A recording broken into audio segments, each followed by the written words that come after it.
السلام علیکم دوستو۔ ایک دور تھا جب موبائل نہیں ہوا کرتے تھے تو تنہائی کی بہترین دوست اور ساتھی کتابیں ہوا کرتی تھیں۔ اس دور میں شاید موبائل ہے، لیکن اسی دور میں لکھی چند ایسی کتابیں جو شاید بعد میں کسی بھی انسان کی سمجھ میں نہ آ سکی۔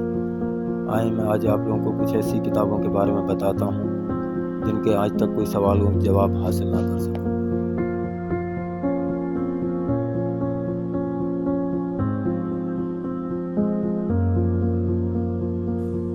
کسی دانشور نے کہا تھا کہ مجھے ایک باغیچہ اور اچھی کتابوں کی ایک لائبریری فراہم کر دی جائے تو پھر دنیا بھر سے میں قطع تعلق کر کے اپنی اسی جنت میں گوشہ نشین ہو جاؤں۔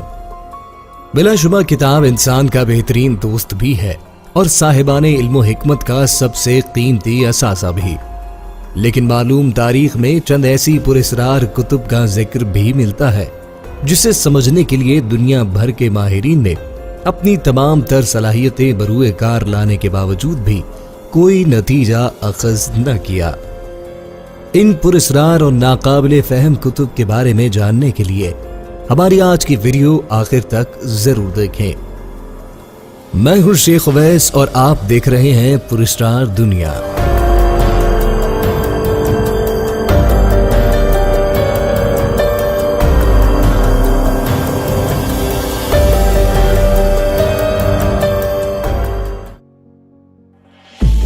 The Voynich Manuscript، یہ کتاب والفرڈ کی قدیم لائبریری سے دریافت کی گئی۔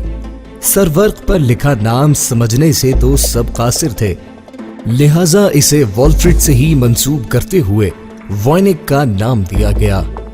کہا جاتا ہے کہ یہ کتاب ان کے خاندانی نسخہ جات کا ایک مجموعہ تھی جو نسل در نسل چلی آ رہی تھی۔ ماہرین کو ماں سوائے چند بھولوں اور اریاں تصاویر کے کچھ سمجھ نہ آیا۔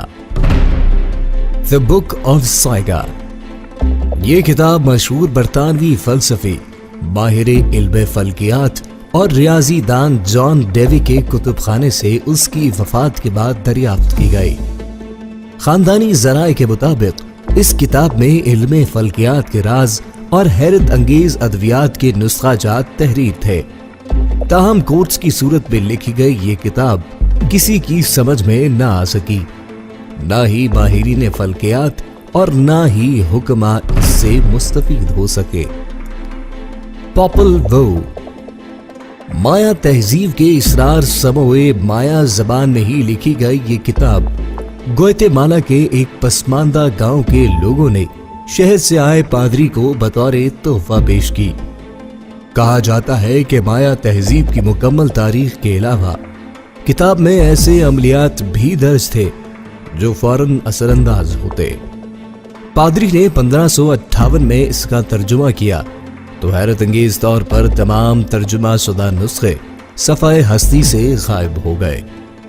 یہ بھی کہا جاتا ہے کہ اس کتاب میں تخلیق کائنات کا راز بھی موجود تھا، لیکن اس پادری کے ترجمہ شدہ نسخے غائب ہونے اور پادری کے دنیا سے رخصت ہو جانے کے بعد کوئی ذی روح اس کا ترجمہ نہ کر سکا۔ ریپلی اسکرول، 15ویں صدی عیسوی میں جارج ریپلی کی تحریر کردہ کتاب بھی کافی پراسرار ثابت ہوئی۔ ریپلی کے مطابق اس کتاب میں آب حیات کا نسخہ موجود ہے جو اس نے افریقہ کے جنگلات میں 20 سال کی کھوج کے بعد حاصل کیا۔ ریپلی کے اس شوشے کے بعد نہ صرف اس کی یہ کتاب بلکہ خود ریپلی نے بھی کافی شہرت حاصل کی اور کتاب ہاتھوں ہاتھ بک گئی، تاہم کتاب میں موجود عجیب و غریب زبان اور مبہم تصاویر کے علاوہ اور کوئی خاص شے لوگوں کو فائدہ نہ پہنچا سکی۔ ریپلی کی موت نے اس کے اس بے بنیاد دعوے کو غلط ثابت کر دیا۔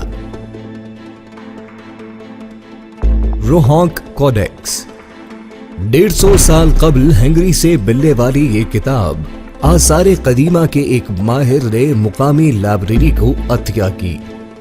اس کتاب میں نہ سمجھ آنے والی زبان میں کوئی خاص تحریر لکھی گئی تھی، جبکہ جانور نما انسانوں کی تصاویر بھی بنی ہوئی تھی۔ ماہرین آثار قدیمہ کے مطابق کتاب میں موجود تصاویر کسی حقیقی مخلوق کی ہو سکتی ہے